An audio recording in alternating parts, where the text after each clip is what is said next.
Сәлеметсіздер ме? Қазақ тілі мен әдебиет сабағына қош келдіңіздер. Алдымен каналыма тіркеліп, лайк басып, комментарий қалдыруды ұмытпаңыздар. Бүгінгі сабақтың тақырыбы қазақ солдаты соғыс туралы көркем шығарма. Бүгінгі сабақтың мақсаты жазба жұмыстарында жалғаулардың ерекшелігін ескеріп, үндестік заңына сәйкес орфографиялық нормаға сай дұрыс жазу, сөйлем соңында қойылатын тыныс белгілерді орынды қолдану. Сондай-ақ тыңдалған мәтіннің негізгі мазмұнын түсіну және нақты ақпаратты анықтау. Бүгінгі сабақтың жаңа сөздермен таныс болыңыздар. Көрнекті – это выдающийся, видный. Ескіше – по-старому, старомодно. Баспасөз – печать, пресса. Мекеме – это учреждение, либо организация. Бірінші тапсырмаға назар аударыңыздар. Бұл жерде алдарыңызда сурет. Суретке қараймыз. Кімдерді көріп тұрсыздар? Бұл қай кезең сұрақтарына жауап іздеңіздер. Жазушы романда кейіпкерлерді тарих сахнасына алып шығады. Жаудың бірлігі күште, біздің күшіміз бірлікте деген нақыл сөзді дәлелдеңіздер.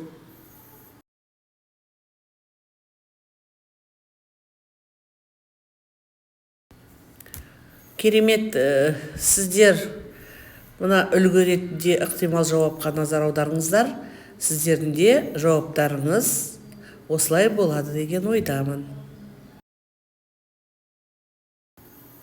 Сіздер қазақ тілі мен әдебиеті сабағында ақын жазушылардың шығармаларымен танысасыздар. Енді қандай шығармаларын оқисыздар?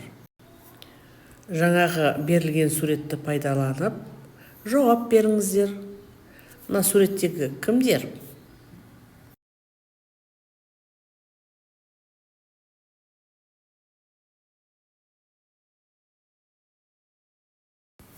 Иә, достар, қазақ тілі мен әдебиеті сабағында Ғабит Мүсіреповтың «Қазақ солдаты» атты көркем шығармасымен таныстыңыздар. Иә, мына суретте Кеңес одағының солдаттары. Кеңес солдаттары ол тарихтағы ең ірі әскери күштердің бірі болған армияның жауынгерлері. Олардың арасында көптеген ұлт өкілдері болды, соның ішінде қазақтар да бар. Көптеген жауынгерлер ерлігі үшін ордендермен, медальдермен марапатталды. Келесі тапсырмада қосымшаларды жаз. То есть здесь напишите окончание, либо аффиксы слов.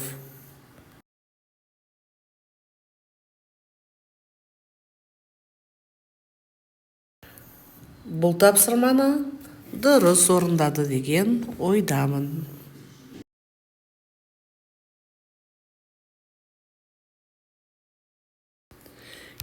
Келесі диаграммаға назар аударыңыздар. Ортасында көрнекті сөзі бар, иә? Сол көрнекті сөзінің синонимдерін пайдаланып, диаграмма толтырыңыздар.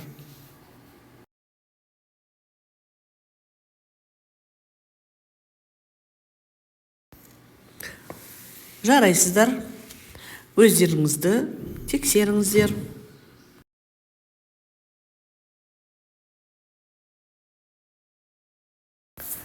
Келесі мәтінді бірге оқиық. Қазақ әдебиетінің көрнекті қайраткерлерінің бірі, классик жазушы Ғабит Мүсірепов «Қазақ солдаты» атты шығармасында Ұлы Отан соғысы жылдарындағы халықтар достығына ерекше тоқталады.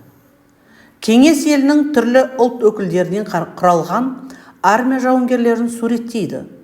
Олардың жүрегіндегі интернационалдық сезімдерін, мінездерін көрсетеді. Сонымен көп ұлтты кеңес жауынгерлерінің көптеген сыры Қайрош арқылы ашылды. Қайрош романның басты кейіпкері. Ол Кеңес одағының батыры Қайырғали Смағұловтың прототипі Қайрош Сарталиев.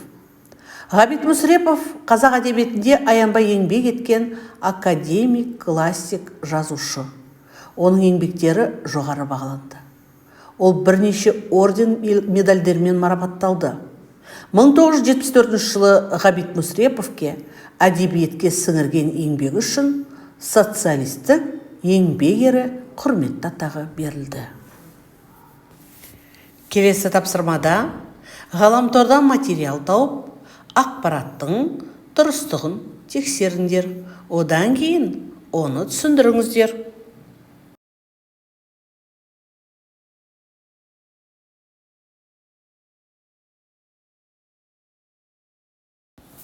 Жарайсыздар. Өздеріңізді тексеріңіздер.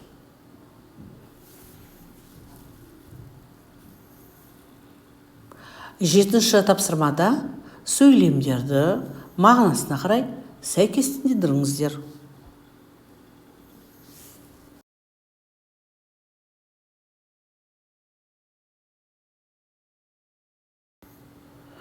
Орындап болсаңыздар, ықтимал жауаппен салыстырыңыздар.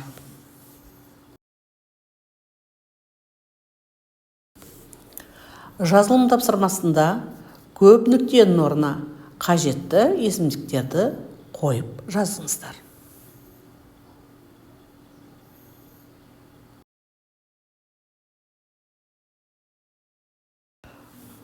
Орындап болсаңыздар, өздеріңізді тексеріңіздер.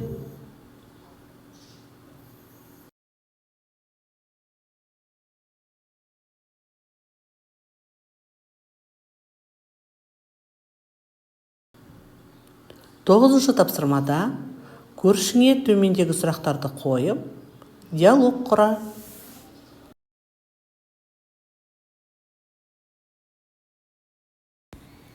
Керемет. Ықтимал жауаппен салыстырыңыздар.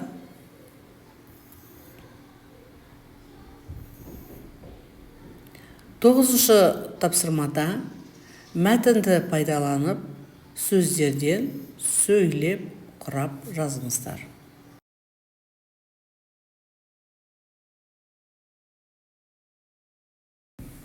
Жарайсыздар.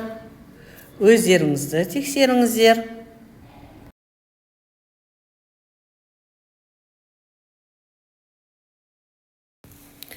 Бүгінгі сабағымды Ғабит Мүсіреповтің тамаша бір сөздермен аяқтағым кеп тұр. Ол кісі тілден биік асқар-тау, тілден асқан байлық жоқ, тілден терең теңіз жоқ деген екен. Олай болса, балалар. Әдеби, көркем, тілмен жазылған Ғабит Мүсіреповтің басқа шығармаларында оқыңыздар деп кеңес беремін. Осымен бүгінгі сабағымыз аяқталды. Сау болыңыздар. Назарларыңызға рахмет.